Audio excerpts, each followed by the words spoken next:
हरे कृष्णा। तो आप सभी का आज की रामायण की कक्षा में हार्दिक स्वागत है। हम रामायण के कौन से स्कंद कांड के ऊपर चर्चा कर रहे हैं? अरण्य कांड की चर्चा चल रही है। अरण्य कांड का सेकंड लेक्चर या थर्ड लेक्चर है और एक लेक्चर के बाद अरण्य कांड ऑलमोस्ट खत्म हो जाएगा। तो हमने अरण्य कांड में चर्चा की कि भगवान रामचंद्र सब जगह से, मतलब जहाँ से थे चित्रकूट से चल के हुए भगवान रामचंद्र कहाँ पे पहुँचे हैं? जनस्थान पहुँच जाते हैं, पंचवटी पहुँच जाते हैं। और पूरे स्थान को पूर्व काल में जनस्थान कहा जाता था, पंचवटी उसका एक हिस्सा थी। उसके बाद उस स्थान को शूर्पणखा का नाक कटने की वजह से जिस साइड में नासिका कट के गिर गई, इसलिए नासिक उसका नाम हो गया। उसके पूर्व काल में भी उसको त्रिकंठक नाम से भी जाना जाता था। तो ऐसे अलग अलग नाम है उसी स्थान से। तो उस स्थान पे भगवान रामचंद्र रहने लगे। फिर हमने देखा था थोड़ा सा कैमरा रावण की तरफ घुमा के कि रावण का क्या चल रहा है, क्योंकि भगवान रामचंद्र कहाँ पहुँचे थे? रावण के राज्य में पहुँचे थे। रावण का मानो वहाँ पे एक आउटपोस्ट था।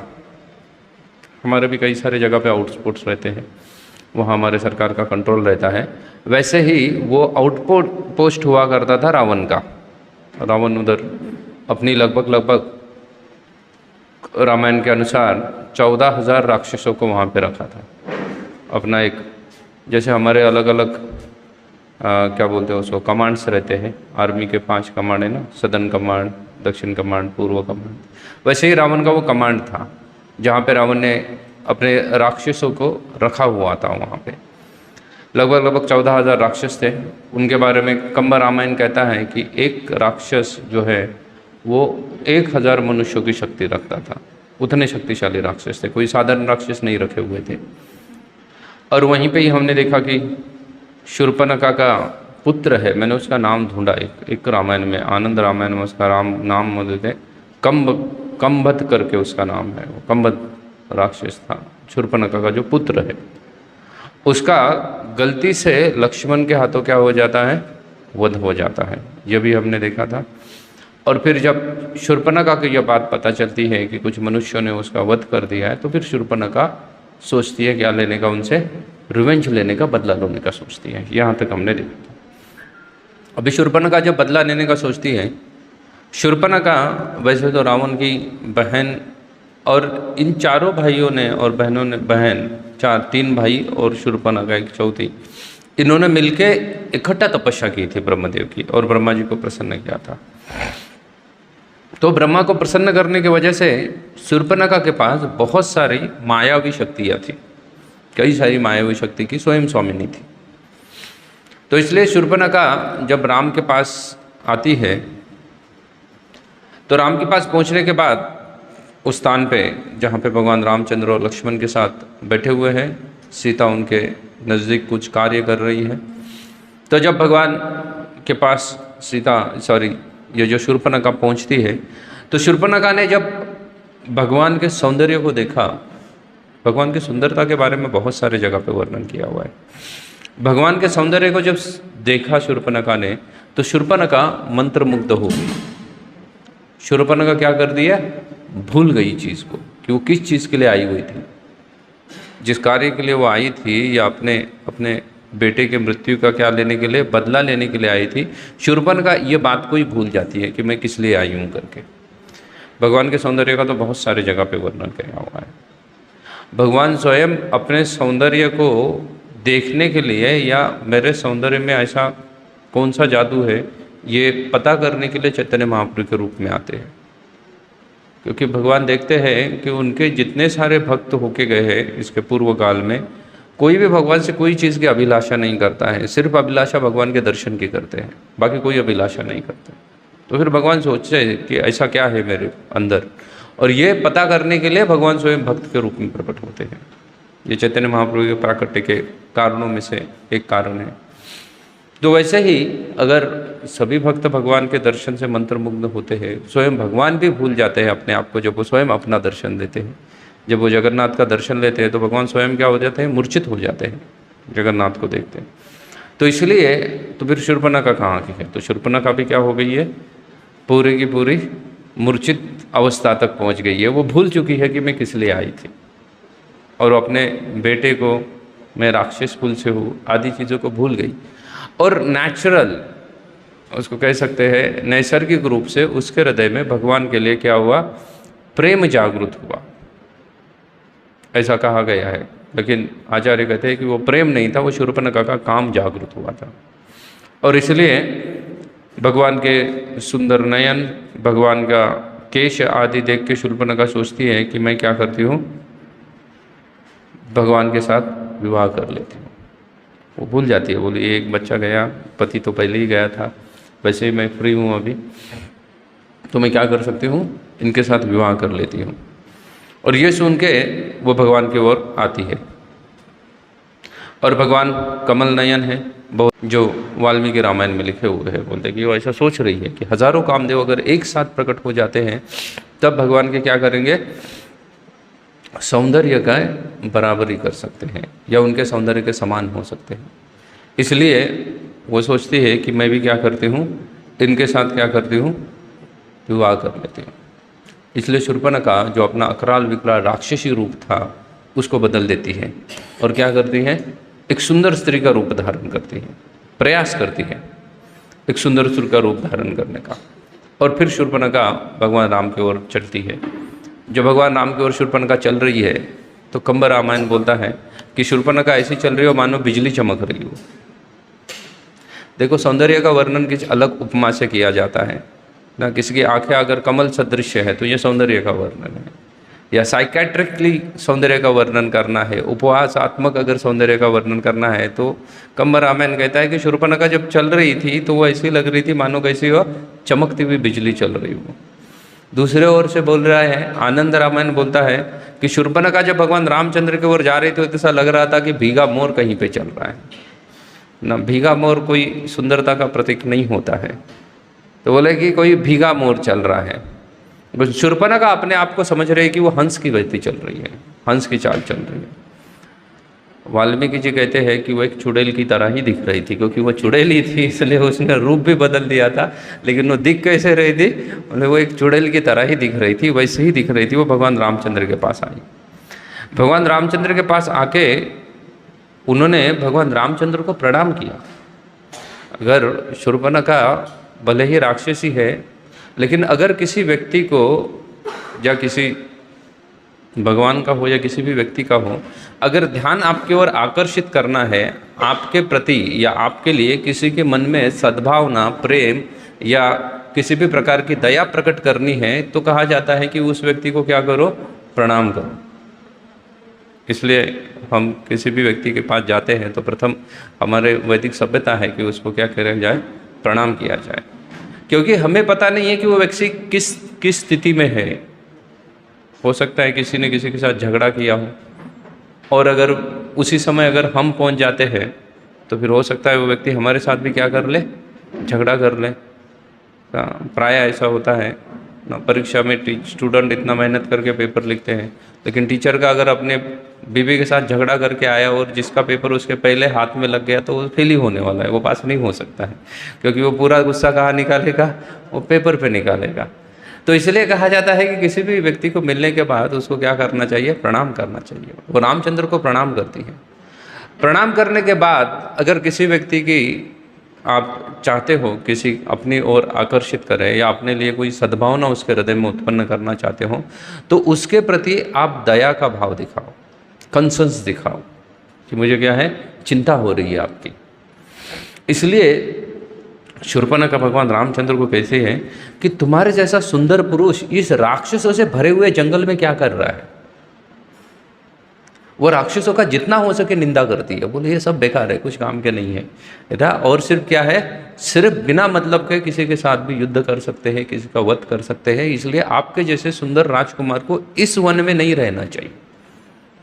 शूर्पणखा कितना चिंता दिखा रही है भगवान के प्रति कि आपको ऐसे स्थान पे नहीं रहना चाहिए, ये राक्षसों से भरा हुआ है। और बोले आप तो ये सब चीज़ें जानते ही होंगे। फिर भगवान रामचंद्र बोलते हाँ ये तो सब मैं जानता हूँ। भगवान बोलते रहे कि ये राक्षस विक्षस से तो मुझे वैसे ही डर नहीं लगता है, बोले क्योंकि वो तो स्वयं भगवान है। लेकिन शूर्पणखा जब बताती है तो भगवान फिर पूछते हैं उसको, बोलते आप कौन हैं और आप इतनी सुंदर स्त्री क्या कर रही है? अगर आपको मेरी चिंता है वैसे मुझे भी आपकी चिंता है कि आप ये राक्षसों से भरे जंगल में क्या कर रही हो। तो कहती है कि आप शायद जानते होंगे मेरा नाम शूर्पणखा है। अपना सच्चा नाम बता दीजिए भगवान को। बोले मेरा नाम शूर्पणखा है और मैं स्वयं क्या हूँ, मैं भी एक राक्षसी हूँ।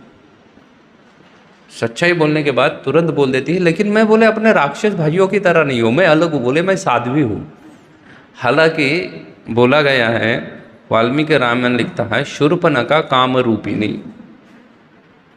शूर्पणखा का क्या करते हैं, गुणगान करते हुए वाल्मीकि रामायण लिखता है शूर्पणखा काम रूपिणी। वो क्या है, साक्षात काम का रूप है, काम से पीड़ित है। लेकिन वो दिखा कैसे रही है, रामचंद्र को बोल रही है कि मैं राक्षसी तो हूँ लेकिन मैं कैसे हूँ, मैं साध्वी हूँ, मैं पूरी साध्वी हूँ। और लेकिन साध्वी होगी लेकिन है तो उनकी बहन ना, तो यही रहूँगे ना, कहाँ जाऊँगी भाई, यही यही विचरण करती हूँ। बोले मैं यहाँ पे ही रहती हूँ। फिर पहले तो कंसन जताया, देखा भगवान के चेहरे के भाव बदल नहीं रहे हैं। फेस रीडिंग से हमें पता चल रहा है ना, किसी से भी बात करने से, कि वो व्यक्ति क्या कर रहा है, आपकी सहायता करेगा नहीं करेगा, क्या करेगा, ये पता चल जाता है। तो वो देखती है कि भगवान के क्या नहीं हो पा रहे हैं, चेहरे का कोई भी भाव प्रकट नहीं कर रहे हैं भगवान। अब भगवान कहाँ से प्रकट करेंगे? भगवान को वन भेजा गया तभी भी भगवान के चेहरे पे कोई भाव नहीं थे ना। स्थित पुरुष के ये लक्षण है। तो देखती है कि इसका कोई परिणाम नहीं हो रहा है प्रेम दर्शाने का, तो फिर अब क्या दर्शाओ, फिर अब क्या दे दो, साम समझाने का प्रयास किया, दाम तो है नहीं है, तो फिर क्या दे दो, अभी दंड दे दो, भय दिखा के दिखाओ। तो बोलती है तुम्हें पता है मेरा भाई है ना, रावण है, उसका नाम तो सुना ही होगा आपने। रामचंद्र कहते हैं हाँ सुना था उसका नाम, रावण का भी मैंने नाम सुना हुआ है। बोले हम विश्रवा के पुत्र है, हम है राक्षस, लेकिन अगर रामचंद्र के साथ वो अलग अलग तरीके से रामचंद्र को रिझाने का प्रयास कर रही है कि आप सोचोगे कि हम, मेरा भाई रावण है, हम राक्षस है, लेकिन ऐसा नहीं है। हम किसके संतान हैं, विश्रवा की संतान है, मतलब हम ब्राह्मण है वैसे तो ना, तो विश्रवा मनुष्य है, तो आप हम क्या है, राक्षस नहीं है, हम भी मनुष्य है, तो हम विश्रवा के पुत्र हैं। बोले मेरा दूसरा भाई है जिसका नाम कुंभकर्ण है। रामचंद्र बोलते हैं अच्छा ठीक है, उसके बारे में मैं जानता हूँ। और बोले एक बेकार का और एक भाई है। बोले वो बेकार का है, उसका कोई ऐसा गुणगान नहीं है, जो एक धर्मात्मा है जिसका नाम विभीषण है। तो विभीषण को बोलते हैं वो कुछ काम का नहीं है, लेकिन ये दो भाई काम के हैं। भगवान ये सब सुनते हैं और सुनने के बाद भगवान उसको पूछते हैं कि आप क्या चाहती है उससे, क्यों आई है यहाँ पे। देखिए आई तो किस लिए थी, वो अपने पुत्र के मृत्यु का बदला लेने के लिए। लेकिन वो छोड़ के वो पूछती है, बोलती है कि हे पुरुषोत्तम, आप पुरुषों में उत्तम हो। वाल्मीकि रामायण में लिखा गया है कि आप पुरुषोत्तम हो, आप पुरुषों में उत्तम हो, इसलिए मैं आपसे क्या करना चाहती हूँ, विवाह करना चाहती हूँ। भगवान रामचंद्र ये बात सुनते हैं, तुरंत शूर्पणखा कहती है कि शायद इससे मुझे रिजेक्ट किया जाए। इसलिए शूर्पणखा बोलती है कि ये मत सोचना कि मैं आपके सौंदर्य से मोहित हो गई हूँ इसलिए आपसे विवाह करना चाहती हूँ। वो तो सच है, लेकिन फिर भी आप जानते नहीं हो मेरे पास इसके पहले भी बहुत सारे ऑफर थे। वाल्मीकि रामायण में लिखा है, शूर्पणखा कहती है कि मैंने इंद्र, चिंद्र, सूर्य, वरुण आदि को मैंने मना कर दिया है विवाह करने से। उनका बोले प्रपोजल पहले ही आया था, मैंने सब रिजेक्ट करके रखा है। लेकिन आप पुरुषोत्तम हो, आपके जैसा सुंदर पुरुष मैंने कभी देखा नहीं है, इसलिए मैं क्या करती हूँ, आपसे प्रभावित हूँ, प्रसन्न हूँ, इसलिए मैं आपके साथ क्या करना चाहती हूँ, विवाह करना चाहती हूँ। भगवान रामचंद्र इस बात को सुन लेते हैं और कहते हैं कि देखो आपकी जैसी सुंदरी मैंने पहले कभी देखी नहीं है, आप बहुत सुंदर हो, लेकिन प्रॉब्लम ये है कि बोले आप दिखने के लिए बहुत गोरी चिट्टी हो, और बोले मैं रहा काला का लुटा, क्योंकि भगवान वैसे ही श्याम वर्ण है। बोले मैं तो क्या हूँ, सांवले रंग का हूँ। बोले जमेगा नहीं ना, तुम्हारे जैसी सुंदरी ना, इतनी गोरी चिट्टी हो तुम दिखने के लिए, तो मेरे साथ जमेगा नहीं तुम्हारा, इसलिए तुम बेटर क्या करो ना। बोले वो मेरा भाई है, देखो वो दूर पे बैठा हुआ है। बोले वो एग्जैक्टली मैच है तुम्हें, क्योंकि लक्ष्मण जी गोरे हैं, भगवान सांवले हैं, लक्ष्मण जी गोरे हैं। तो बोलते वो उसका रंग बिल्कुल तुम्हारे रंग की तरह है। और बोले मैं, मुझसे दिखने के लिए अच्छा है, वो तुम्हारी जैसी सुंदरी स्त्री के लिए क्या है, योग्य वर है। भगवान दूसरा कारण बोलते हैं, बोले और ऊपर से मैं विवाहित हूँ, ये जो स्त्री देख रही हो ये क्या है, ये मेरी भार्या है। तो इसलिए मैं विवाहित हूँ, तो तुम्हारे साथ अन्याय क्यों हो? मेरी ऑलरेडी एक पत्नी है, तो मैं तुम्हारे साथ अन्याय नहीं करना चाहता हूँ, लेकिन इसके साथ कुछ नहीं है। बोले इसका विवाह वगैरह कुछ हुआ नहीं है, कुछ नहीं है, तो तुम जाके क्या करो, उसके साथ विवाह करो। शूर्पणखा सोचती है ये बात भी बराबर है। बोले इसका पहले से हुआ है, इसका रंग भी डल है। अब तक तो वो सुंदर दिख रहे थे उनको, लेकिन अभी क्या लगने लगे हैं, बोले इसका कलर भी क्या है, डार्क है थोड़ा सा, तो ये अच्छा नहीं है। मैं क्या करती हूँ, लक्ष्मण के पास चली जाती है। लक्ष्मण के पास जाती है और लक्ष्मण को सेम चीज़ क्या कर देती है, सब एज इट इज़ रिपीट कर देती है। लक्ष्मण जी सब सुन के लेते हैं और लक्ष्मण जी कहते हैं कि देखो सब ठीक है। बोले मैं भी आपसे बहुत प्रसन्न हूँ। बोले मेरा तो भाग्य है कि अगर आपके जैसी क्या हो जाएगी, सुंदर स्त्री मुझसे विवाह करेगी, लेकिन बोले एक प्रॉब्लम है कि मैं राम का ठहरा दास। तो फिर तुम मुझसे विवाह करने के बाद क्या बनना पड़ेगा, तुम्हें दासी बनना पड़ेगा। बोले ये तो तुम्हें मानने नहीं होगा। बोले उससे अच्छा है कि रामचंद्र भले बोले थोड़ा कलर ऊपर नीचे है, लेकिन वो जाके क्या बनने वाले हैं, अयोध्या के राजा बनेंगे कल जाके, और मैं तो हमेशा ही दास रहने वाला हूँ। क्या तुम हमेशा दासी रहना पसंद करोगी? शूर्पणखा बोलते ये नहीं हो सकता है, मैं रावण के बहन में दासी कैसे हो सकती हूँ मैं? तो बोले बेटर ऑप्शन क्या है, Ram is better option for you. Shurpanakha कामरूपिणी अपना काम का प्रस्ताव लेके, जिसको वो खुद स्वयं प्रेम का प्रस्ताव समझ रही है, लेकिन अपने काम का प्रस्ताव लेके फिर से भगवान रामचंद्र के पास करती है, उन्हीं के पास जाती है। उन्हीं के पास जाके कहती है रामचंद्र के पास कि बोलती है देखो जो तुम्हारा भाई के साथ मैंने बात किया मुझे इतना पसंद नहीं आया, लेकिन तुम मेरे भाई के बारे में नहीं जानते हो। मेरा भाई कौन है?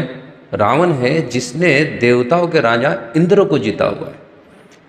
तो मैं सिर्फ अकेले नहीं आऊँगी, बहुत सारा दहेज भी लेके आऊँगी साथ में, और वो दहेज में वो बोल रही है कि मैं तुम्हें स्वर्ग का राजा बना सकती हूँ। अगर तुम मेरे साथ विवाह करोगे, मैं अपने भाई से कहलवा के तुम्हें क्या बना दूंगी, स्वर्ग का आधिपत्य प्रदान कर सकती हो तुम्हें, इसलिए तुम क्या करो, मेरे साथ विवाह कर लो। शूर्पणखा राम के पास जाती है। राम बोलते हैं, बोले बात तो तुम्हारी बराबर है, लेकिन बोले और थोड़ी सी समस्या है। बोले समस्या यह है कि मैं सीता को छोड़ नहीं सकता हूँ। तो फिर तुम्हें क्या बनना पड़ेगा, सौतन बनना पड़ेगा। बोले ऊपर से मैंने सीता के, ये आनंद रामायण बोलता है, बोले सीता के पिताजी जो है मैंने उनको वचन दिया है कि इससे गर्भ से जो उत्पन्न संतान होगी ना, वही जाके आगे राजा बनेगी। शूर्पणखा बोलते ये भी नहीं हो सकता है, राजा कौन बनना चाहिए, मेरी संतान राजा बनना चाहिए। बोले इससे बेटर है कि वो मैं तो बोले खुश हूँ, जो भी अयोध्या मेरे पास मिलेगी उसमें मैं खुश रहूँगा। जो स्वर्ग का राजा है तुम किसको बनाओ, जाके लक्ष्मण को बना दो। बोले उसके पास कुछ नहीं है, वो तो अकेला है, उसके पास जाओ।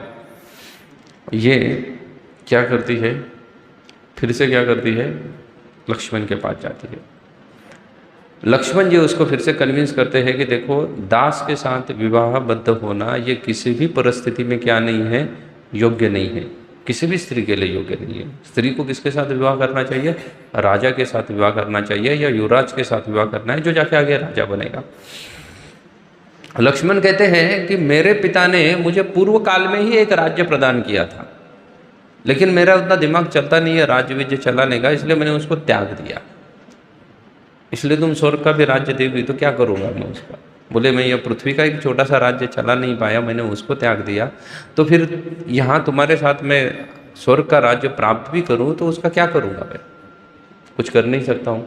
इसलिए बोले तुम बेटर किसके पास जाओ, रामचंद्र के पास जाओ।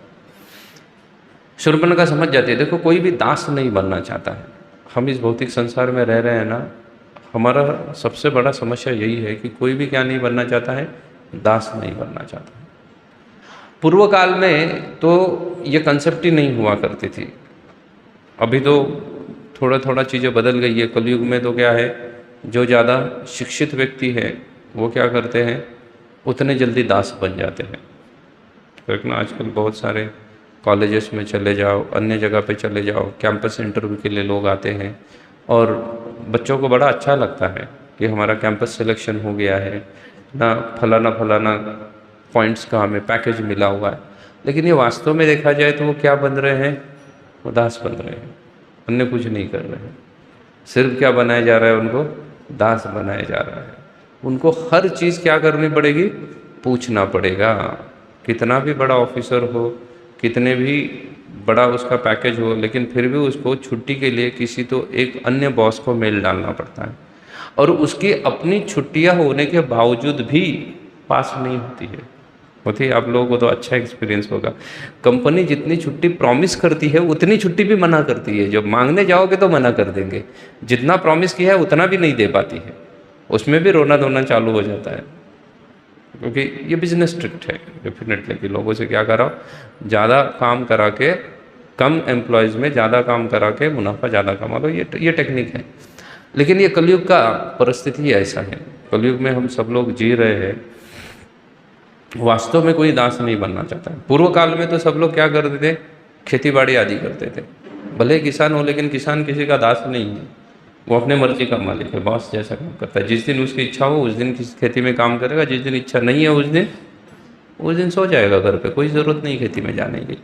लेकिन कंपनी में काम करने वालों को जाना ही पड़ेगा, भले बीमार हो, जो भी हो, लोग क्या करते हैं, टैबलेट मेडिसिन आदि खा के क्या करते हैं, पहुंच जाते हैं, बोलते हैं कैसे ना कैसे मुझे क्या करना पड़ेगा, पहुंचना ही पड़ेगा। वहाँ पहुंच जाएंगे और वहाँ पे जाके क्या करेंगे, जॉब करेंगे।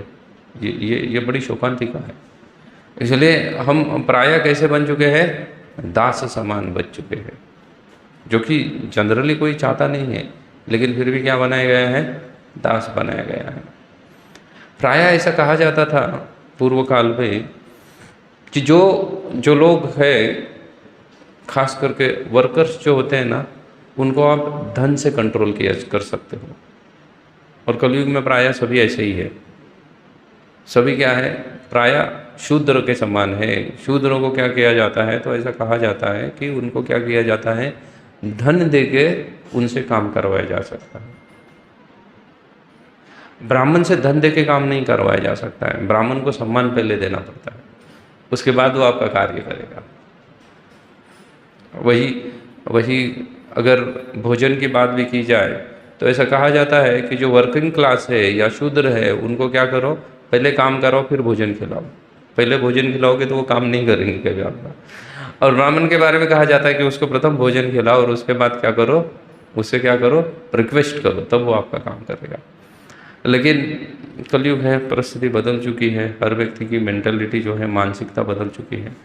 प्रायः लोग धन के पीछे इतने पागल है, धन से प्रायः तो सुविधाएं आती है, किसी भी प्रकार का सुख नहीं आ सकता है। सुख का और धन का कोई संबंध नहीं है, सिर्फ धन से क्या हो सकता है, सुविधाएं आ सकती है। आपके पास कम धन है तो आप छोटी कार खरीदो, ज़्यादा धन आ गया तो बड़े ब्रांड के लिए चले जाओ, सिर्फ उससे क्या होने वाला है, सुविधा आने वाली है, सुख नहीं आ सकता है। लेकिन कलयुग में प्रायः सभी लोग किसके पीछे दौड़ते हैं, सुविधाओं के पीछे दौड़े हैं। कोई भी सुख प्राप्त नहीं करना चाहता, सुख के पीछे नहीं दौड़ रहा है। सभी के सभी लोग सिर्फ सुविधा चाहते हैं जीवन में। जितनी ज़्यादा फैसिलिटीज़ है, इवन कंट्रीज़ जो भी बोलते हैं कि ये डेवलप्ड कंट्री है, ये अंडर डेवलप्ड कंट्री है आदि, जो डिफ्रेंशिएट किया जाता है, ये भी क्या है, फैसिलिटीज़ के ऊपर डिफ्रेंशिएट किया जाता है। अन्य कुछ ज़्यादा चीज़ें नहीं है, सिर्फ फैसिलिटीज़ देखा जाता है, इंफ्रास्ट्रक्चर देखा जाता है। आजकल नैक कमीशन है, कई सारे एजुकेशनल इंस्टीट्यूट को भी ग्रेड दिए जाते हैं, फर्स्ट क्लास, सेकंड क्लास, जो भी है, ABCD ऐसा उनका ग्रेड होता है। वो भी प्रायः क्या देखते हैं, फैसिलिटीज़ देखते हैं, अन्य कुछ नहीं देखते। कोई भी, मैं तो कई सारे प्रोफेसर्स को जानता हूँ, कई सारे यूनिवर्सिटीज़ के डीन्स को जानता हूँ या वाइस चांसलर को जानता हूँ, तो उनके साथ मेरी बहुत बार चर्चा होती रहती है।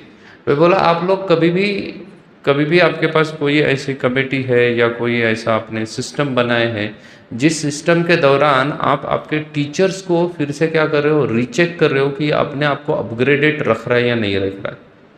ये कोई कंसेप्ट नहीं है। एक बार खाली लेते वक्त उसका इंटरव्यू ले लिया, फिनिश्ड। उसके बाद उसने अपग्रेड अपने आप को किया है या नहीं किया है, कुछ चेक किया जा रहा है, नहीं किया जा रहा है। सिर्फ आगे क्या चेक करेंगे, कॉलेज ने अपने आप को अपग्रेड किया है, नहीं किया है, कमरे अच्छे हैं, रंग लगा हुआ है, AC है, फैंस है, लैबोरेटरीज में क्या है, इंस्ट्रूमेंट लाए हुए हैं। अरे ठीक है, लैबोरेटरी में नए इंस्ट्रूमेंट लाओ, लेकिन ये टीचर को पता ही नहीं है वो कैसे चलाना है, तो वो क्या करेगा, उसका कुछ उपयोग ही नहीं ला सकता, ना ही किसी को ज्ञान प्रदान कर सकता है। तो ये कलयुग का बड़ा ही शोकांतिका है, दुखद है कि किसी भी टीचर को फिर से चेक नहीं किया जाता कि वो समय के अनुसार अपने आप को क्या कर रहा है, फ्रेश रख रहा है या नहीं रख रहा है। कुछ नहीं चेक किया जाता है। या वो अपने आप में, टीचर का मतलब ही है वो ज्ञानी है, ज्ञानी का मतलब होता है कि वो उसका क्या नहीं रुकना चाहिए, उसका पढ़ाई रुकना नहीं चाहिए। वो नित्य क्या है, टीचर नित्य रूप से एक स्टूडेंट होना चाहिए, वही अच्छा टीचर बन सकता है। वो हमेशा होना क्या चाहना चाहिए, वो स्टूडेंट होना चाहिए। उसने नई नई सेम चीज़ की नई चीज़ें क्या आ रही है उसका ज्ञान उसके पास होना चाहिए। लेकिन कलयुग में यह भी बड़ा दुखद सा है कि ऐसा कुछ होता नहीं है। तो ऐसी कलयुग की परिस्थिति है।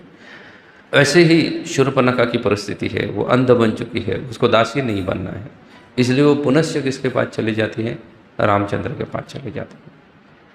काम का ऐसा प्रभाव होता है, भगवत गीता कहता है काम एशो क्रोध एशो रजोगुण समुद्भवा, यह रजोगुण से उत्पन्न होता है। पूरा संसार जो है ना वो काम से बंधा हुआ है। चैतन्यचरितामृत में भी कहा गया है कि काम के धागे से क्या कर दिया है भगवान ने, सभी जीवात्माओं को यहाँ पे बांध के रख दिया है। रस्सी तो है, दिख नहीं रही है, लेकिन वो रस्सी किस चीज़ की है, वो काम की रस्सी है। हर चीज़ के प्रति प्रायः हम सोचते हैं कि काम मतलब सिर्फ स्त्री पुरुष के बीच का आकर्षण ही होता है, ऐसा नहीं है। आपको किसी भी वस्तु के प्रति जो आकर्षण है उसको काम कहा जा सकता है। उसको भी फिर से सटल और ग्रॉस अलग अलग तरीके का आकर्षण हो सकता है। किसी चीज़ के सुविधा के प्रति ग्रॉस आकर्षण हो सकता है, किसी सुविधाओं के प्रति सटल आकर्षण हो सकता है कि हम सटली उस चीज़ के साथ क्या है, कनेक्टेड है।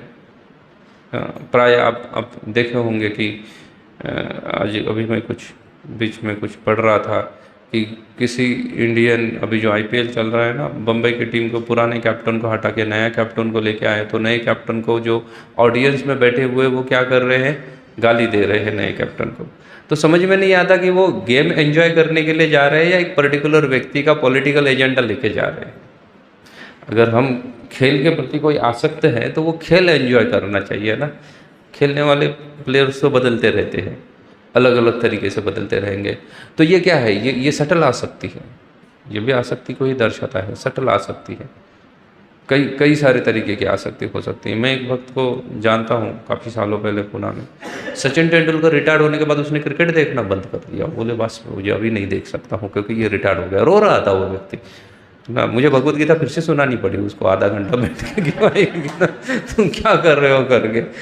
तो ये अवस्था है हमारी, ये काम की अवस्था है। काम हमारी यहाँ पे हम है, और ये काम क्या है, ध्याय तो विषय आपुंसा, विषयों के पीछे दौड़ता है। जीवात्मा को किसके पीछे लेके जाएगा, हर जीवात्मा को विषय के पीछे काम दौड़ाने का प्रयास करेगा। शूर्पणखा की एग्जैक्टली वैसी ही अवस्था हुई है। शूर्पणखा में काम इतना प्रबल है कि वो समझ नहीं पा रही है कि ये प्रेम है या काम है। अगर प्रेम होता तो वो रामचंद्र के पास ही रहती थी। रामचंद्र ने ऑप्शन दे दिया तो वो क्या करने लगी, दूसरे ओर दौड़ने लगी। कलयुग में भी हमारी ऐसी ही अवस्था है। हम किसी भी एक चीज़ के साथ खुश नहीं है खुश नहीं है। प्रायः आप ये सेल फोन है ना, इसमें दिए जाने वाले में से 70% फीचर्स को हम इस्तेमाल नहीं करते हैं 70% फीचर्स कुछ काम के नहीं है हमारे। प्रैक्टिकली अगर एक इंडिविजुअल अगर हमारा सिर्फ विचार किया जाए तो 70% फीचर हमारे कुछ काम के नहीं होते हैं। इसके किसी और के हो सकते हैं, लेकिन 70% मतलब फ़ोन में दिए जाने वाले, एक सेल्यूलर फ़ोन में जीने वाले 100 आउट ऑफ 100 फीचर्स जो है वो हर व्यक्ति के काम के ऐसा नहीं है ना। किसी के काम के हो सकते हैं कुछ परसेंटेज, किसी के कुछ भी परसेंटेज नहीं हो सकते हैं। लेकिन उसके बाद भी अगर नया मॉडल अपग्रेडेड वर्जन आता है तो हम उसको क्या करते हैं, परचेस करते हैं, पुराने को त्याग देते हैं। क्यों ले लिया, बोले इसमें एडिशनल फीचर्स है। अरे लेकिन उसके तुमने पूरे इस्तेमाल किए थे क्या, कभी नहीं किए थे, तो फिर ये एडिशनल क्यों चाहिए, नहीं चाहिए, क्योंकि एडिशनल है ना। मार्केटिंग इतना कर रही है, इतना बम्बार्डमेंट हो रहा है मार्केटिंग का, इसलिए मुझे क्या चाहिए, ये एडिशनल फीचर भी चाहिए। जबकि 70% अगर तुम उसके नहीं इस्तेमाल कर रहे तो ये नए के कहाँ से करने वाले, कुछ नहीं करने वाले हो। लेकिन फिर भी क्या चाहिए, अपग्रेडेड वर्जन चाहिए, अपग्रेडेड सॉफ्टवेयर चाहिए, ये सब चीज़ें हैं। तो ये सब क्या दर्शा रहा है हमारा, ये सब हमारा काम है, ये सब काम को दर्शाता है। हमारी किसी भी चीज़ के साथ आसक्ति इतनी हो चुकी है कि हमें हर वक्त उसका क्या चाहिए, एक नया वर्जन चाहिए। और ये काम, लोग बोलेंगे इस भौतिक संसार में प्रेम की जगह तो है ही नहीं है, सब के सब क्या भरा हुआ है, काम भरा हुआ है। ये भी बहुत शोकांतिका है। अगर आप जाते हो ना फैमिली कोर्ट्स में अगर चले जाओ और कोई अगर आपका पहचान, मैं एक माता जी को जानता हूँ, she is advocate in family court, Kalyan में भी एक फैमिली कोर्ट है जिसमें वो एडवोकेट है, वो वकालत करते हैं। वो बोलते हैं प्रभु जी जितने भी सारे डाइवोर्स केसेस आते हैं ना, उसमें से बोले 70 to 80% लव मैरिज वाले रहते हैं। डाइवोर्स लेने के लिए भी कौन पहुंच जाते हैं? जिनके लव मैरिजेस हुए हैं वही किस लिए पहुंच जाते हैं? डाइवोर्स लेने के लिए पहुंचते हैं। तो कहाँ पे प्रेम रहा था? कोई प्रेम नहीं है। सिर्फ क्या है, वो काम था, मेयर एक अट्रैक्शन था जो कुछ समय के लिए था। कुछ समय के बाद जब रियलिटी के साथ व्यक्ति रूबरू हो जाता है तो क्या हो जाता है? भूल जाता है ये चीज़ को। शूर्पणखा के भी ऐसा ही कुछ हुआ है। शूर्पणखा वहाँ से भगवान रामचंद्र के पास जब चली जाती है तो रामचंद्र उसको फिर से समझाने का जब प्रयास करते हैं तो वो समझ जाती है कि ये क्या है, बेसिकली ये जो एक स्त्री बीच में है ना, उसके वजह से ये हो रहा है। इसलिए दोनों मेरे साथ पिंग पोंग गेम खेल रहे हैं, कोई इधर उड़ा रहा है, कब क्या कर रहा है, मुझे उधर भेजा जा रहा है, कभी इधर भेजा जा रहा है। इसलिए वो सोचती है कि अगर ये स्त्री ही ना रहेगी तो फिर क्या रहेगा, ये पुरुष मेरे साथ विवाह करेगा जिसके लिए मैं आई हूँ। तो वो भगवान रामचंद्र को समझाने लगती है, मारती नहीं है सीता को, समझाती है भगवान रामचंद्र को समझाती है। बोले ये सीता देखो कैसी है। बोले कैसी दिखती है वो ना? बोले देखो वो दुबली पतली से है। बोले मेरे तरफ देखो। बोले मैं ऐसे हट्टे कट्टे खाते पीते घर से हूँ मैं। बोले मेरी तरफ देखो मैं कैसी दिख रही हूँ। बोले इसके बाल देखो पूरे सूखे हुए हैं। बोले मेरे बाल देखो कैसे दिख रहे हैं। तो वाल्मीकि रामायण में बहुत सुंदर वर्णन है। बोले वो हर चीज़ सीता के साथ क्या करती है, अपना कंपेयर करके दिखाती है। बोले ये कुछ काम की नहीं है। बोले अगर जरूरत पड़े तो ये जंगल में मैं तुम्हें कंधे पे लेके घुमा भी सकती हूँ। बोले ये मेरी शक्ति है। बोले ये सीता का तो कोई शक्ति नहीं है इसके पास, तो इसको तो तुम्हें बार बार मुड़ के देखना पड़ेगा कि ये चल भी रही है पीछे से या नहीं चल रही है। तो बोले ये पूरा जो जनस्थान है वो जनस्थान में तुम्हें क्या कर सकती है, राज्य के रूप में भेंट भी करवा सकती हो। पहले तो स्वर्ग भी बताया, बोले जनस्थान भी दे सकती हो, सब दे सकती हो। बोले लेकिन क्या करो, तुम ये सीता को त्याग दो। तब भगवान कहते हैं कि मैं सीता को त्याग नहीं सकता हूँ। मैंने क्या किया, इसके पिता को वचन दिया है, इसलिए तुम बेटर के इसके पास जाओ, लक्ष्मण के पास जाओ। तब तक संध्या हो चुकी थी। ये सुबह आई थी ना, सुबह से काफ़ी समय हो गया। बेचारी कुछ खाई नहीं पी नहीं, पूरा दिन भर क्या कर रही है, भगवान के साथ चर्चा में लगी हुई है। बैक एंड फोर्थ भगवान के साथ चर्चा कर रही है। तो वो सोचती है कि मैं ये सीता का क्या कर देती हूँ, वध कर देती है। और ये सोच के वो सीता के ऊपर आक्रमण करती है। आक्रमण करने के बाद भगवान रामचंद्र लक्ष्मण को चिल्ला के कहते हैं कि लक्ष्मण देखो, ये हमारी मूर्खता की वजह से शूर्पणखा क्या करने वाली है, सीता का वध करने वाली है। सीता की जान क्या आई है, खतरे में आई हुई है। इसलिए आप क्या करो, ये राक्षसी है, जैसे ही संध्या होते जाएगी तब इनकी शक्ति क्या होती जाएगी, बढ़ती जाएगी। इसलिए इसको क्या करो, इसको तुम पनिष्ट कर दो करके, इसको दंड प्रदान करो। वध नहीं बोलते हैं करने के लिए, नहीं तो भगवान ने शुरुआत तो वध से की थी। त्राटक का तो भगवान ने वध कर दिया था, त्राटिका का, लेकिन यहाँ पे भगवान इसका वध करने के लिए नहीं कहते हैं। आनंद रामायण कहता है कि भगवान रामचंद्र एक तेज धार वाला बाण लक्ष्मण को देते हैं, उससे वो शूर्पणखा के नाक और कान क्या कर देते हैं, काट देते हैं। कुछ अन्य रामायण में है कि वो उनके पास ही, खुद के पास ही एक चाकू था, उससे वो काट देते हैं। जैसे भी तैसे शूर्पणखा का नाक और कान कट जाता है, चिल्लाती है वो, बड़ी रोने लगती है, लेकिन उसके बावजूद भी उसका काम जो है वो नष्ट नहीं होता है। देखो काम कितना शक्तिशाली है। उसके नाक और कान कटने के बाद भी उसका क्या नहीं कम खत्म हुआ है, काम वासना उसकी खत्म नहीं हुई है। वो भगवान रामचंद्र को कहते हैं कि देखो मेरा नाक काट कटने से कुछ होता नहीं है, मेरे पास बहुत शक्ति है, मैं फिर से नया रूप धारण कर लूंगी, लेकिन मेरा प्रेम तुम्हारे प्रति जो है ना वो कुछ भी कम नहीं हुआ है ना। बोले देखो I am a true lover, ये सब होने के बावजूद भी मैं क्या कर रही हूँ, मैं तुमसे ही प्रेम कर रही हूँ, इसलिए अभी भी क्या है, समय है। तो समय रहते हुए तुम क्या करो, सीता को त्याग दो और मेरा स्वीकार करो, मुझे स्वीकार करो। बोले ये नाक कान कट गया, बोले वो तो ठीक हो जाएगा, बोले मेरे पास बहुत सारी शक्ति है, मैं फिर से एक नया रूप धारण कर लूँगी, लेकिन मेरा प्रेम तुम्हारे लिए बिल्कुल कम नहीं हो रहा है। देखो काम ऐसा होता है ना कि जहाँ पे हमारा कई बार नुकसान हो रहा है या फायदा हो रहा है, कुछ पता नहीं करने देता काम ना। काम इतना जीवात्मा को जकड़ा हुआ है कि जीवात्मा उसके बाहर कुछ सोच ही नहीं सकता है ना। उसका फायदा है, नुकसान है, क्या है, किसी भी चीज़ का सोच नहीं सकता है। ये काम की वास्तविकता है। और ये शूर्पणखा उसी को दर्शा रही है, काम की वास्तविकता को दर्शा रही है कि उसके नाक और कान काटने के बाद भी वो भगवान रामचंद्र को क्या बोल रही है कि मेरा प्रेम बिल्कुल कम नहीं हुआ है आपके लिए। अभी कलयुग के कोई लोग बोलेंगे कि यार ये तो फिर ट्रू लव होगा उसका, भगवान ने उसके साथ क्या किया, अन्याय किया है। न्याय शास्त्र के अनुसार अगर देखें तो किसी भी क्षत्रिय को अगर कोई स्त्री स्वयं होके क्या करती है, उसके पास आती है अपने आप को समर्पित करने, तो क्षत्रिय को उसका त्याग नहीं करना चाहिए। तो रामचंद्र क्षत्रिय है, वो कैसे त्याग कर सकते हैं? कोई ऐसा भी आर्ग्यू कर सकता है, लेकिन वास्तव में उसका प्रेम है ही नहीं। वो क्या है, उसका काम ही है। क्योंकि अगर प्रेम है तो प्रेम क्रोध में परिवर्तित नहीं होता है, लेकिन काम किस में परिवर्तित हो जाता है? क्रोध में परिवर्तित हो जाता है। काम येष क्रोध येष। अगर काम की पूर्ति हो जाती है तो काम लोभ में परिवर्तित हो जाता है, और अगर काम की पूर्ति नहीं होती है तो फिर काम किस में परिवर्तित हो जाता है? क्रोध में परिवर्तित हो जाता है। देखो, काम का परिवर्तन तो फिक्स्ड है, कहाँ परिवर्तन होना है वो डिपेंड है। अगर काम की पूर्ति हो गई तो काम किस में परिवर्तित हो जाएगा? लोभ में परिवर्तित हो जाएगा। और अगर काम की पूर्ति नहीं हुई तो क्रोध में परिवर्तित हो जाएगा। दोनों में से एक तो आएगा। प्रायः क्रोध में ही परिवर्तित होता है, और कलयुग में हम देखते हैं कि अगर काम पूर्ण हो जाता है तो लोभ में परिवर्तित हो जाता है। इसलिए लोगों के पास इतना लोभ रहता है कि नया धन चाहिए। आप देखिए, कई सारे मल्टी मिलियनियर्स लोग हैं, बहुत सारा धन है उनके पास, लेकिन इतना सारा धन होने के बावजूद भी उनको और धन की लालसा लगी रहती है ना। और नया बिजनेस डालो, और नई फैक्ट्री। यहाँ खाने के लिए समय नहीं है उनके पास। क्या नहीं है? खाने के लिए समय नहीं है। मुझे अच्छे से याद है, जब हमें पुणे में गेस्ट हाउस का ओपनिंग था, उसको मिस्टर बजाज, राहुल बजाज ने ओपन किया था। उन्होंने स्पॉन्सर किया था, तो वो आए थे ओपनिंग के लिए। और उसके बाद ओपनिंग वगैरह होने के बाद दोपहर हो गई तो लंच था, तो हम साथ में ही लंच ले रहे थे। कुछ हम लोग थे और राहुल बजाज और उनके साथ आए हुए कुछ लोग थे।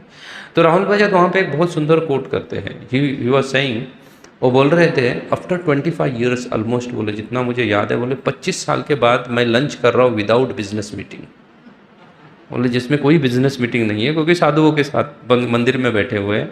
तो बोले विदाउट बिजनेस मीटिंग, बोले ऑलमोस्ट 25 साल हो गए होंगे मैं। इसके पहले बोले माई every lunch with the business meeting. किसी के साथ तो मैं लंच करूंगा जिसके साथ कुछ ना कुछ मुझे क्या करना है, बिजनेस करना है, उन्हीं के साथ मैंने लंच किया। बोले ब्रेकफास्ट फैमिली के साथ, डिनर फैमिली के साथ, लेकिन लंच बिजनेस पर्पज से मैं करता हूँ, किसी के साथ किसी के साथ। तो ये अवस्था है। इतना धन होने के बावजूद भी लोभ नष्ट नहीं हो रहा है, क्योंकि काम की पूर्ति हो रही है ना। जहाँ उन्होंने धन इन्वेस्ट किया है वहाँ से उनको आउटपुट मिला, तो फिर क्या बढ़ता गया? लोभ बढ़ता गया, काम लोभ में परिवर्तित हुआ। और जिनका काम पूरित नहीं होता है तो फिर वो काम किस में परिवर्तित हो जाता है? वो क्रोध में परिवर्तित हो जाता है। अगर इसको वास्तविकता में भगवान से प्रेम होता था शूर्पणखा को, तो फिर उसका प्रेम क्रोध में परिवर्तित नहीं होना चाहिए था, लेकिन वो बड़ी क्रोधित हो जाती है। भगवान रामचंद्र जब वो बोलती है पुनः से एक बार अपने प्रेम प्रस्ताव को रखती है कि बोले ये सब के बाद भी मेरा प्रेम कम नहीं हुआ है आपके लिए, मैं अभी भी आपके साथ विवाह करना चाहती हूँ। तो ये बात सुन के भगवान लक्ष्मण को कहते हैं कि आप क्या करो, इसका वध करने की आवश्यकता है। तो जब वध की बात सुनते हैं, भगवान को करना नहीं था लेकिन भगाना था उसका, इसलिए लक्ष्मण को कहते हैं कि इसका क्या करो, वध कर दो करके। तो जब वध की बात सुनती है तब वो वहाँ से भागती है। वो स्थान छोड़ के वो क्या करती है, वहाँ से भाग जाती है। वहाँ से त्रिकंठ नामक स्थान पे चली जाती है। त्रिकंठ नामक स्थान पे उसके ये जो रावण का आउटपोस्ट था ना मिलिट्री का, वहाँ पे क्या थे, खर, दूषण और त्रिशिर नामक 3 राक्षस रहते थे, इसलिए उसको भी उस स्थान को त्रिकंठ कहा गया।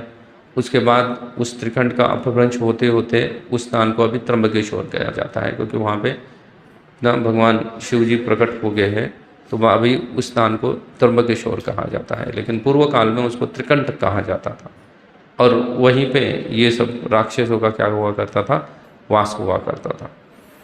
तो वहाँ पे वो चली जाती है। वहाँ पे चले जाके उनको बहुत भला बुरा कहती है।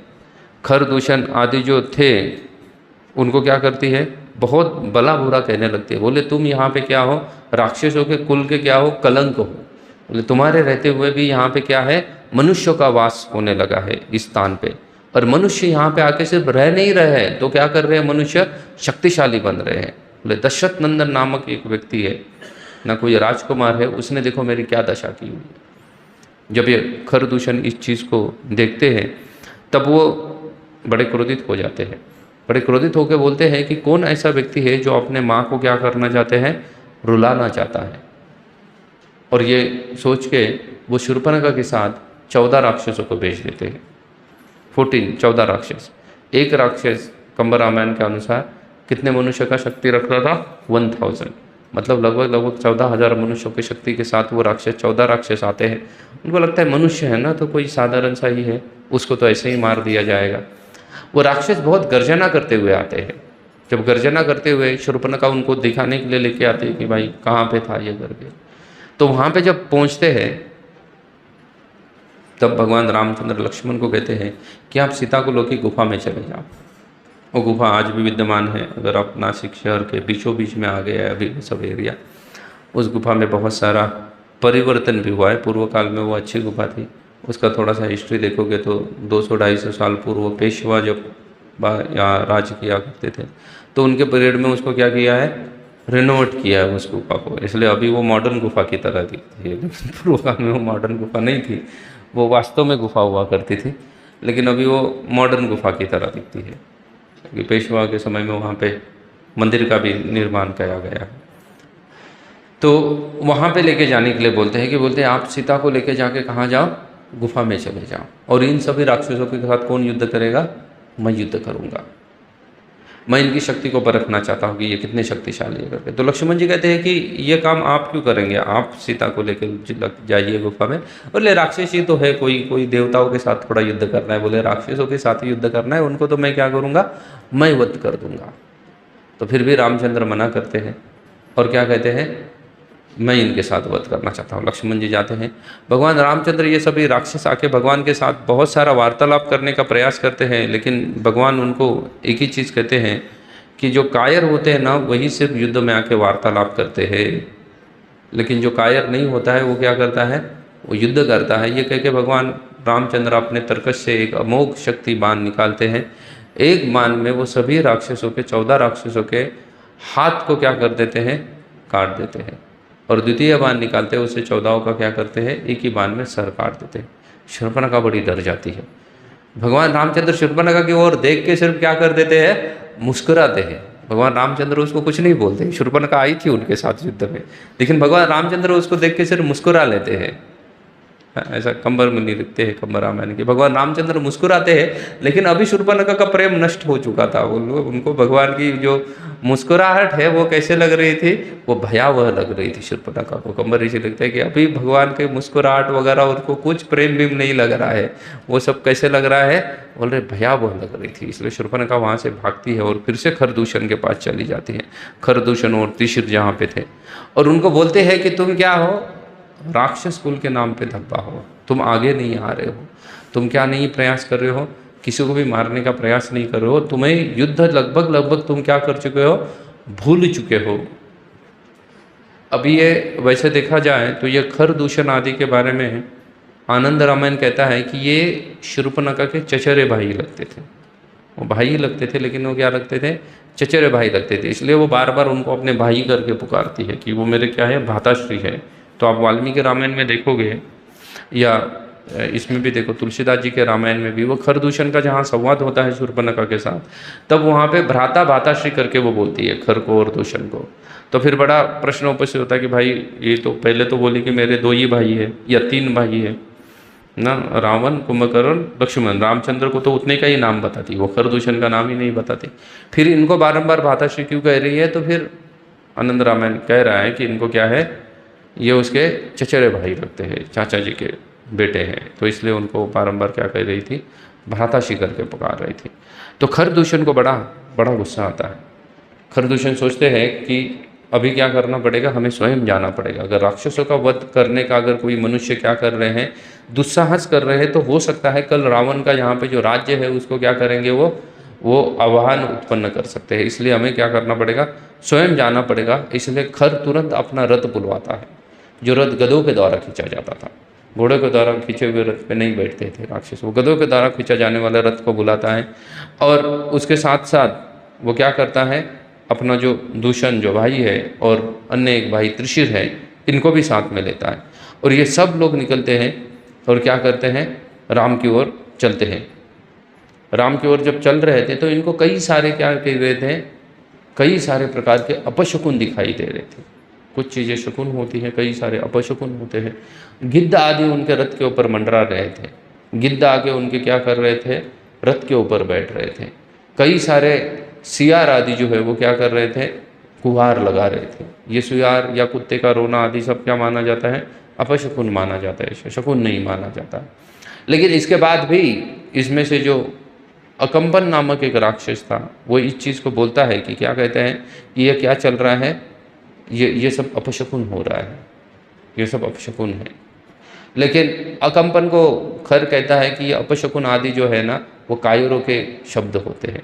जो योद्धा होते हैं, वीर होते हैं, ये अपशकुन शकुन की कोई बात नहीं सोचते। इसलिए हम अभी जाके क्या करेंगे, राम के साथ युद्ध करेंगे। वो सभी निकलते हैं, भगवान रामचंद्र के पास पहुँचते हैं। पूरे 14,000 राक्षस उसके साथ हैं, खर, दूषण, त्रिशिर और न जाने कई सारे राक्षस वहाँ पे हैं। ये सभी राक्षस आके रामचंद्र को चुनौती देते हैं, बोलते तुम तुम्हारे सेना के साथ आओ। रामचंद्र कहते हैं कि मैं ही अकेला सेना हूँ, कोई सेना नहीं है। ये सब कोलाहल सुन के सीता जो है वो क्या होती है, भयभीत होती है गुफा के अंदर। वो लक्ष्मण को कहती है कि आपको जाके क्या करना चाहिए, सहायता करनी चाहिए रामचंद्र की। भगवान लक्ष्मण जी कहते हैं सीता को कि देखो ये तो कुछ राक्षस है। बोले समस्त सृष्टि में जितने सारे राक्षस हैं, जितने सारे देवता हैं, ब्रह्मा शिव आदि जैसे बड़े देवता हैं, वो सब मिलके भी रामचंद्र के साथ युद्ध करने के लिए आए ना, तो भी सब मिलकर रामचंद्र को युद्ध में क्या नहीं कर सकते हैं, परास्त नहीं कर सकते हैं ना। उनको बोले किसी भी परिस्थिति में परास्त नहीं किया जा सकता है रामचंद्र को। कोई बोले योद्धा ऐसा है ही नहीं जो रामचंद्र को युद्ध में क्या कर सकता है, परास्त कर सकता है। बोले साक्षात शिव भी जिनको परास्त नहीं कर सकते युद्ध में, तो फिर ये तो क्या है, ये राक्षस है, तो ये क्या कर सकते हैं, कुछ नहीं कर सकते। लक्ष्मण कहते हैं कि ब्रह्मा शिव आदि, ये वाल्मीकि रामायण में कहा कि ब्रह्मा शिव आदि भगवान के साथ, रामचंद्र के साथ युद्ध करने का विचार तक नहीं कर सकते। वास्तव में आके युद्ध करना तो अलग बात है। बोले ये विचार भी उनके मन को क्या नहीं करता है, छू नहीं सकता है। बोले ये राम की शक्ति है, ये सभी राम से भयभीत है। तो भाई ये राक्षस से हमें क्या डरना है, और ये जाके रामचंद्र का कुछ नहीं बिगाड़ सकते हैं। उसमें से सबसे प्रथम दुष्यंत नामक राक्षस जो है, खर और दुष्यंत, वो रामचंद्र के साथ युद्ध करने के लिए आता है। कई सारे प्रकार के अस्त्र शस्त्र वो क्या करता है, एक ही साथ रामचंद्र के ऊपर वर्षा करता है। भगवान रामचंद्र कुछ बाणों में ही, ऐसा कहा गया है कि भगवान रामचंद्र 5 बाण चलाते हैं, जिससे वो जो ये हैं दुष्यंत है उसके सब घोड़े मारे जाते हैं, और एक बाण चलाते हैं जो दुष्यंत के हृदय को भेद के चला जाता है, और दुष्यंत क्या करता है, वहीं पे गिर के ध्वस्त हो जाता है। ये देखते ही दुष्यंत का जो सेनापति है त्रिशीर, वो सामने आता है। उसके 3 सिर थे, भगवान रामचंद्र उसका भी वध कर देते हैं। ये सब देखने के बाद जो खर है वो कई सारे राक्षसों के आगे भेजता है। तो रामचंद्र उसको ललकारते हैं, बोलते ये क्या है, ये कायरों जैसा कार्य कर रहे हो तुम।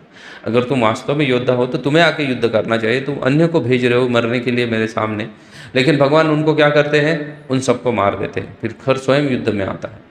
खर के पास कई सारे अलग अलग प्रकार के अस्त्रों का वर्णन है रामायण में। वाल्मीकि रामायण उसका अलग अलग अस्त्रों का वर्णन करता है। वो सभी अस्त्रों को क्या कर सकते हैं, सभी अस्त्र भगवान रामचंद्र के ऊपर चलाता है। वो बाणों की इतनी वर्षा करता है तो मानो कि क्या बन गया हो, पूरा आकाश जो है वो बाणों से क्या हो चुका था, ढक चुका था। लेकिन भगवान की युद्ध करने के वक्त, भगवान के पास तो कोई रथ आदि कुछ नहीं है, भगवान ज़मीन पे खड़े रह के युद्ध कर रहे हैं। लेकिन भगवान की युद्ध करने की कला इतनी निपुण है, इतने बिजली के भांति भगवान क्या कर रहे थे, अपनी जगह बदल रहे थे कि खर के द्वारा चलाया हुआ एक भी बाण भगवान के शरीर को स्पर्श नहीं कर पाता है, एक भी लगता नहीं है। भगवान उसके रथ के सभी क्या करते हैं, गधों को क्या करते हैं, मार देते हैं। भगवान उसका रथ को नष्ट कर देते हैं। रथ नष्ट करने के बाद वो गदा युद्ध करने के लिए भगवान के पास आता है। भगवान विदाउट गदा ना होते हुए, भगवान धनुष सामने रख के, बिना गदे गए, गदा उनके पास कुछ है नहीं, तो भी भगवान उससे मल्ल युद्ध करते हैं और खर को क्या करते हैं, उठा के दूर फेंक देते हैं। उसके बाद अन्य राक्षस भगवान के साथ युद्ध करने के लिए आते हैं। भगवान क्या करते हैं, अपने बाणों से सभी राक्षसों का वध करते हैं। वाल्मीकि रामायण कहता है कि ये लगभग युद्ध 2 घंटे चला था। 2 घंटे के अंदर भगवान पूरे 14,000 राक्षस, खर, दूषण, त्रिशिर आदि के साथ क्या करते हैं, सबको मार देते हैं। सबको नष्ट कर देते हैं। कहा जाता है कि ऐसा वहाँ पे लिखा गया है कि कोई एक्सपर्ट ब्राह्मण जो होता है वो जिस तरीके से यज्ञ में आहुति देता है उसी तरीके से भगवान ने सब राक्षसों को क्या कर दिया था, यमराज को यमपुरी में आहुति चढ़ा दी थी। ऐसा वाल्मीकि रामायण लिखता है कि यमराज को आहुति चढ़ा दी थी। और ये देखते हुए शूर्पणखा वहाँ से भाग जाती है। शूर्पणखा भाग जाती है। अभी उसको ना भगवान की स्माइल चाहिए, ना भगवान से बात करना है, ना प्रेम करना है। वो अपनी रक्षा के लिए वहाँ से भाग जाती है और रात में आके बड़ा क्रंदन करती है अपने भाइयों के शरीर को पकड़ पकड़ के। लेकिन उसी के बीच एक अकंपन नामक राक्षस था। कोई सैनिक होगा या राक्षसों में से कोई राक्षस था जिसका नाम था अकंपन। वो बच जाता है, वो भाग जाता है डरपोक था। तो वो वहाँ से भाग के कहाँ पहुँच जाता है, पहुँच जाता है लंका। अकंपन प्रथम पहुँचता है। शूर्पणखा लंका नहीं जाती उस दिन। शूर्पणखा सोचती है कि कोई तो बचा होगा, इसलिए वो रात में आके फिर से क्या करती है, एक बार चेक करती है और उनको सबको अपने गले लगा लगा के सबका जितने भी राक्षस मारे गए थे, खास करके खरदूषण और त्रिशूर, उनको गले लगा लगा के क्रंदन करती है। बोले कि इतना शक्तिशाली कोई नहीं था, इतना शक्तिशाली कोई नहीं था जो इनका वध कर सकता है। और फिर वो भगवान दूसरे दिन सुबह भगवान को फिर से मिलती है शूर्पणखा। शूर्पणखा जाती नहीं है, उसका प्रेम अब तक नष्ट नहीं हुआ है। शूर्पणखा भगवान को कहती है कि तुम्हारे जैसा योद्धा मैंने अब तक नहीं देखा है जो राक्षसों को इस तरीके से क्या करा दे, इस तरीके से यम सदन को भेज सकता है। बोलती है ये हो ना हो, ये राक्षसों का क्या है जितना भी, क्योंकि शूर्पणखा के हृदय में ना, शूर्पणखा के बच्चे के हृदय में रिवेंज का था, रावण ने मारा था। वैसे ही शूर्पणखा के पति को मारा हुआ है ना, तो भले वो भाई था रावण, फिर भी उसके हृदय में उस बात का दुख अभी भी था कि उसने क्या किया है, पति को मारा हुआ है।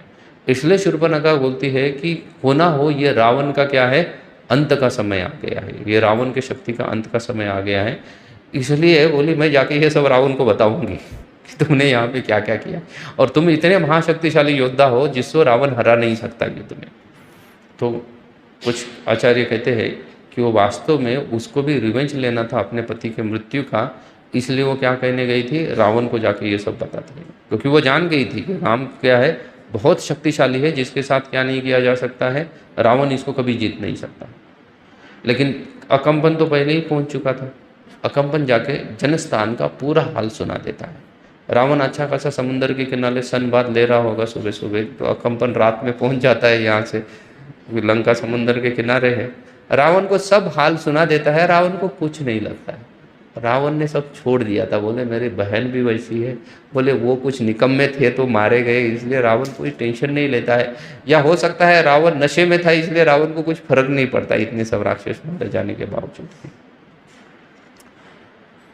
कंबराम ऋषि कहते हैं कंब रामायण में कि नहीं, रावण को फर्क पड़ा। तो रावण को बड़ा गुस्सा आता है। अकंपन जाके हर चीज़, हर घटना क्या करता है, जैसे थी वैसे एक्सप्लेन करता है, जैसे थी वैसे एक्सप्लेन करता है। बोलता है रावण को कि क्या है, वो है ना बड़ा शक्तिशाली है, लेकिन उसकी जो जान है ना वो किस में अटकी हुई है, एक स्त्री में अटकी हुई है, क्योंकि उनके साथ एक स्त्री है। लगता है वो उसकी स्त्री नहीं है, क्योंकि बोलता है वो दिखने के लिए उतना कुछ सुंदर नहीं है, लेकिन फिर भी क्या है, वो स्त्री बड़ी सुंदर है। इसलिए लगता है कि वो कहीं से उसको भगा के लेके आया हुआ है उस स्त्री को। इसलिए उसको देखे हुए क्या कर रहे हैं, 1 to 1 घूम रहे हैं। वन में क्यों घूमेगा, अगर राजकुमार है तो राज्य में रहे, वो अपनी स्त्री को लेके जंगल में क्यों घूमेगा। तो इसलिए आपको क्या करना पड़ेगा, बहुत ही, और ऊपर से शक्तिशाली भी है।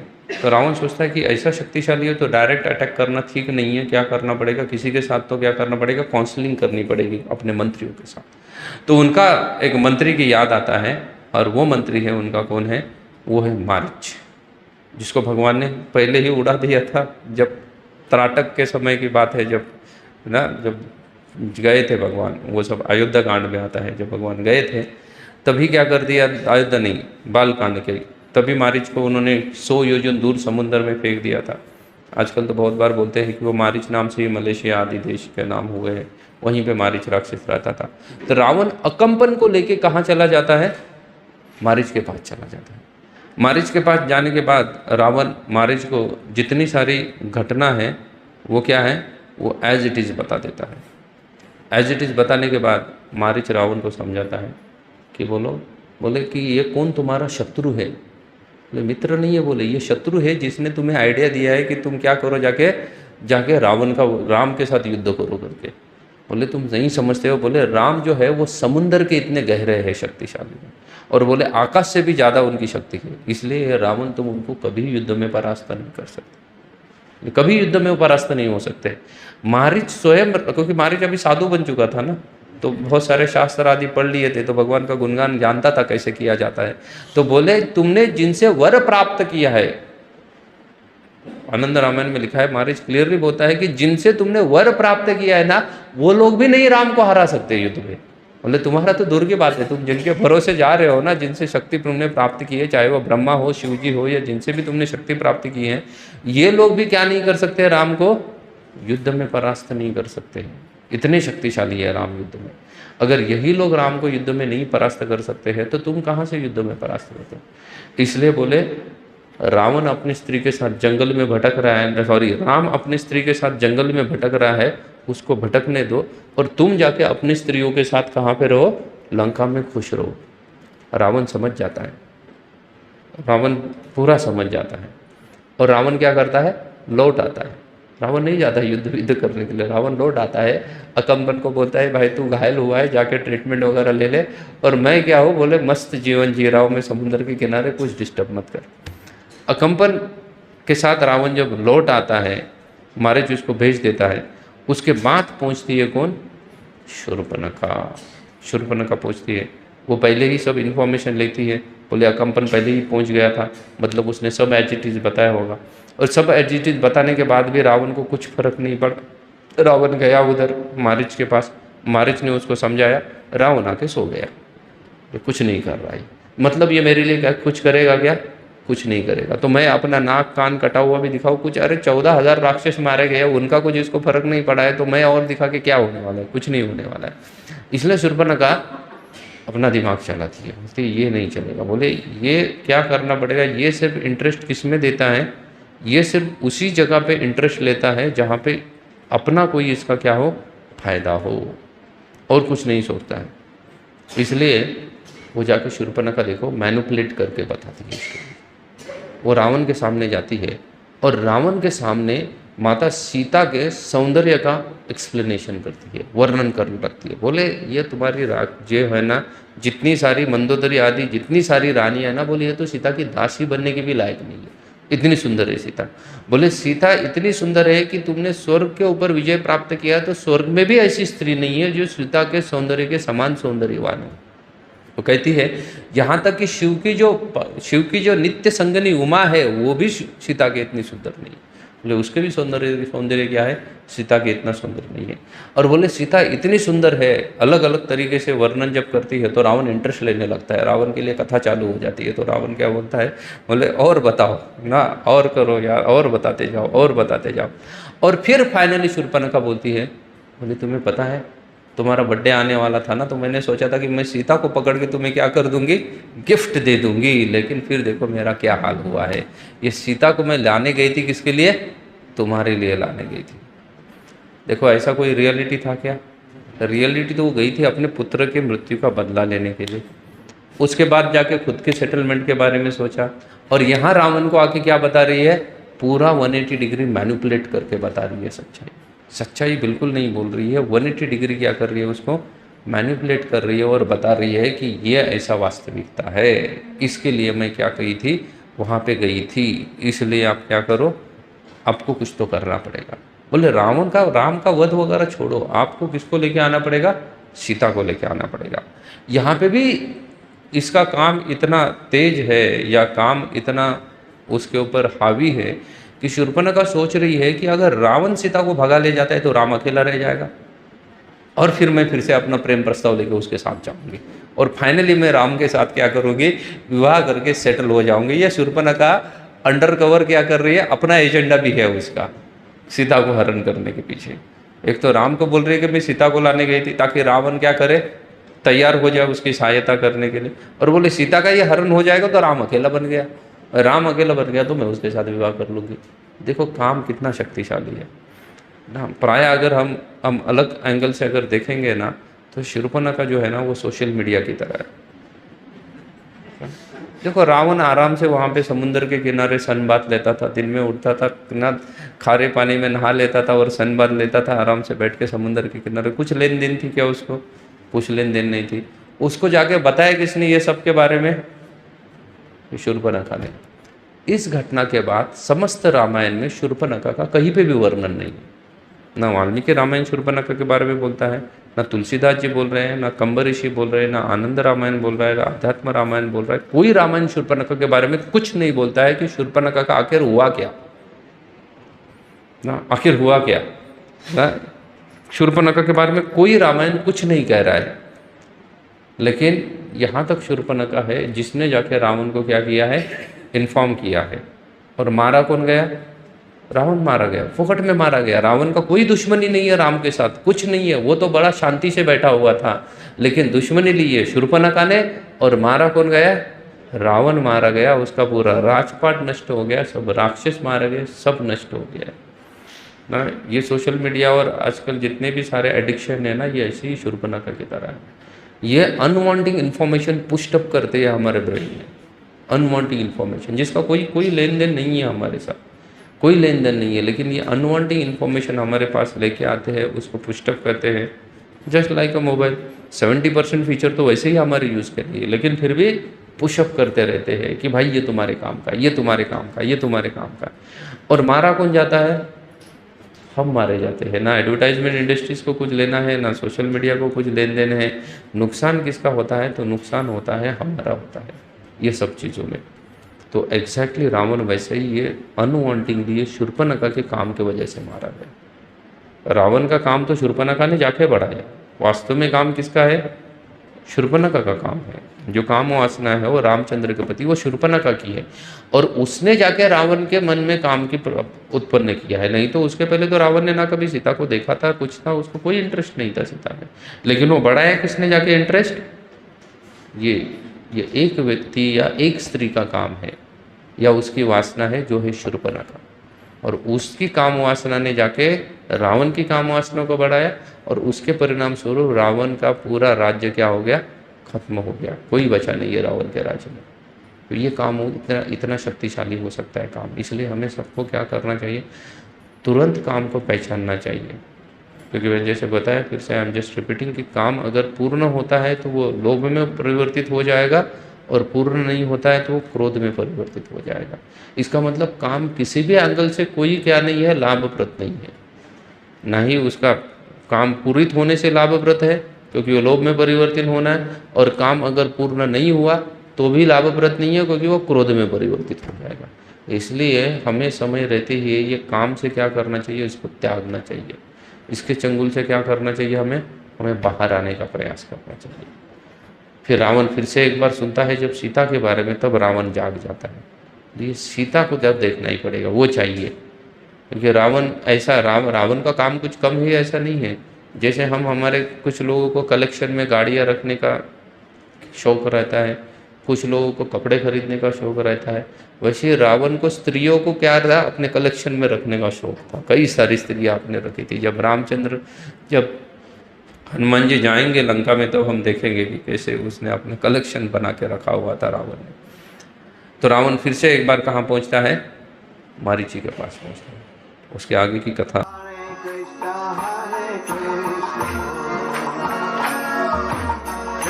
Krishna